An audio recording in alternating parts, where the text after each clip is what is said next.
BB జోడి 2లో ప్రియాంక, మణికంఠ వీళ్ళిద్దరి పేరుకి కళ్యాణ్ అయితే గెస్ట్‌గా వచ్చి సపోర్ట్ చేయడం జరుగుతుంది. సో, దానికి సంబంధించిన ప్రోమో అనేది రిలీజ్ చేశారు.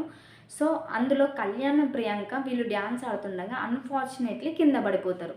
ఆ తర్వాత నెక్స్ట్ వీక్ వచ్చేసి ప్రియాంక, మణికంఠ వీళ్ళిద్దరైతే ఎలిమినేట్ అవ్వబోతున్నారనమాట.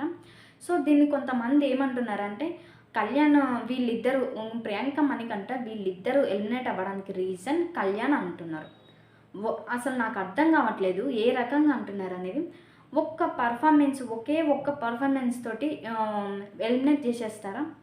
ఒక్క చిన్న మిస్టేక్ అయిందని చెప్పేసి ఒక్క పర్ఫార్మెన్స్‌లో మిస్టేక్ అయిందని ఎలిమినేట్ చేసేస్తారా? లేదంటే స్టార్టింగ్ నుంచి పర్ఫార్మెన్స్ ఇట్లా ఎలా ఉన్నాయి అని చెప్పేసి అన్నీ చూసిన తర్వాత ఎలిమినేట్ చేస్తారా? స్టార్టింగ్ పర్ఫార్మెన్స్ చూసి అక్కడ ఎవరైతే జోడీస్ ఉంటారో వాళ్ళ మార్క్స్‌తో కంపేర్ చేసి ఎవరి జోడీ అయితే తక్కువ మార్క్స్‌తో లీడ్‌లో ఉంటారో వాళ్ళని కదా ఎలిమినేట్ చేసేది.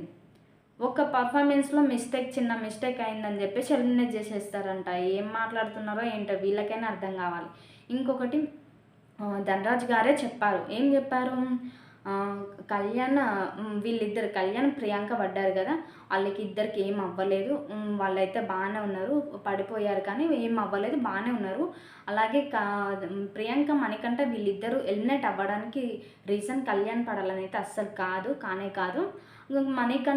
మణికంఠకి కొంచెం చిన్న హెల్త్ ఇష్యూస్ ఉన్నాయి. సో, దానివల్ల వాళ్ళు కొంచెం పర్ఫార్మెన్స్ అనేది చేస్తలేరు. కాబట్టి వాళ్ళు ఎలిమినేట్ అయ్యారని చెప్పేసి అన్నారు. ప్రియాంక కూడా ఒక పోస్ట్ అయితే పెట్టింది. మేమిద్దరం పడ్డాం కదా! కళ్యాణ్ నేను ఇద్దరం పడ్డారా అని, ఎలా ఉంది అని చెప్పేసి చాలామంది అడుగుతున్నారు. ఎలా ఉన్నారు ఏంటి, దెబ్బలేమైనా తగిలాయని చెప్పేసి చాలామంది అడుగుతున్నారు. మేమిద్దరం బాగానే ఉన్నాము, దెబ్బలైతే ఏం పెద్దగా తగలలేదు అని చెప్పింది. అలాగే కళ్యాణ్ కూడా చాలా మంచి డాన్సర్. నేను అడగగానే వచ్చి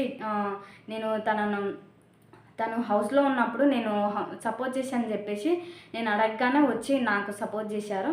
అలాగే మేము ఎలిమినేట్ అవ్వడానికి కళ్యాణ్ మాత్రం రీజన్ కాదని తను కూడా చెప్పింది. అయినా మధ్యలో మీకెందుకు అంత ఇంట్రెస్ట్? కళ్యాణ్ వల్లనే ఎలిమినేట్ అయ్యారని చెప్పేసి అనడానికి మీకెందుకంత ఇంట్రెస్ట్ నాకు అర్థం కావట్లేదు. కొన్నిసార్లు ప్రొఫెషనల్ డాన్సర్స్ కూడా మిస్టేక్ చేసిన సందర్భాలు చాలానే ఉన్నాయి. మరి దీన్ని ఎందుకు అంత హైలైట్ చేస్తున్నారు? ఇప్పుడు ఫర్ సపోజ్ మనమైనా కొన్నిసార్లు నడుస్తున్నప్పుడు కాలు అనేది బెణుకుతుంది, కింద పడిపోతాం. అలా కొన్నిసార్లు అనేది అలా జరుగుతుంది. దాన్ని భూతద్దంలో పెట్టి చూసి ఇది వైరల్ చేయడం అనేది కరెక్ట్ కాదు.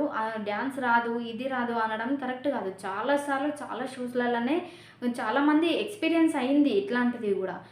ఏది కూడా వైరల్ అవ్వలేదు. ఇదంతా ఎందుకు అంతలా వైరల్ చేయాలి? ఇంకొకటి, కళ్యాణ్‌కి పెద్దగా డ్యాన్స్ రాదు అనేవాళ్ళు మీరు ఒక క్వశ్చన్ వేసుకోండి. అతను ఎప్పుడు ఖాళీగా ఉన్నాడు అని. ఖాళీగా ఎప్పుడున్నాడని? ఎప్పుడూ లేడు. ఎడ్యుకేషన్ అయిపోయిన వెంటనే ట్రైనింగ్‌కి వెళ్ళాడు కదా! ఆ ట్రైనింగ్ అయిపోయిన వెంటనే మళ్ళీ జాబ్‌కి వెళ్ళాడు. ఆ జాబ్ నుంచి మళ్ళీ అగ్ని పరీక్షకు వచ్చాడు. అగ్ని పరీక్ష నుంచి బీబీ హౌస్లోకి వచ్చాడు. ఇక అతను డ్యాన్స్ నేర్చుకున్నంత టైం అతనికి ఎక్కడ ఉంది? అట్లీస్ట్ అతను డ్యాన్స్ క్లాస్కి కూడా వెళ్ళలేదు. డ్యాన్స్ కూడా నేర్చుకోలేదు పెద్దగా. మనలాగే యావరేజ్ టైం దొరికినప్పుడు ఏదో మూవీస్ చూస్తూ చేయడం తప్ప అతను సపరేట్గా డ్యాన్స్ క్లాస్కి వెళ్ళింది లేదు అంత పర్ఫెక్ట్గా చేయడానికి. అర్థమవుతుందా? మిగతా వేరే డాన్సర్స్ ఇప్పుడు బీబీ జోడ్లో ఉన్న వాళ్ళంటే రెగ్యులర్గా వాళ్ళు డ్యాన్స్ క్లాస్కి వెళ్తారు కాబట్టి వాళ్ళకు వచ్చు కాబట్టి వాళ్ళు పర్ఫెక్ట్గా చేయగలుగుతారు.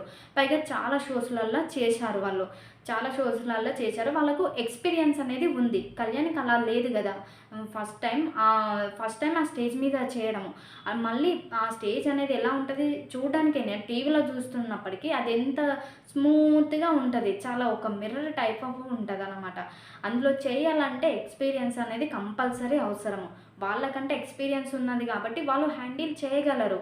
ఇతనికి ఎటువంటి ఎక్స్పీరియన్స్ అనేది లేదు కదా!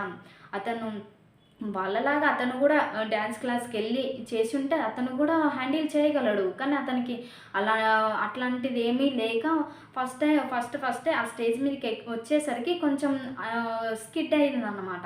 అలాగే తను ఇప్పుడు ప్రియాంక కళ్యాణ్ బీబీ హౌస్‌లో ఉన్నప్పుడు తనకు సపోర్ట్ చేసిందని జెప్పేసి, తను అడిగిన వెంటనే తన మాటని కాదనకుండా వచ్చి జేయడం అనేది అది గ్రేట్ థింగ్. తనకు రాదని తెలిసి అంత పర్ఫెక్ట్‌గా ఆ డాన్స్ రాదని తెలిసి గూడా తను అడిగిన హెల్ప్ అనేది చెయ్యాలి గదని జెప్పేసి వచ్చి చేయడం అనేది గ్రేట్ థింగ్. ఇది ఇక్కడ అదే ఆలోచించాలి. కళ్యాణ్ వచ్చినా రాకపోయినా, ఈ వీక్ గాకపోయినా నెక్స్ట్ వీక్ అయినా ప్రియాంక మనకంటే ఎలిమినేట్ అయ్యేవారే గదండీ! ఎందుకు అనవసరంగా ఆ అబ్బాయి మీద నెట్టేయడం చెప్పండి. అనవసరంగా రచ్చ రచ్చ చేయడం, ఆ అబ్బాయి మీద నెట్టేయడం అనేది కరెక్ట్ గాదు.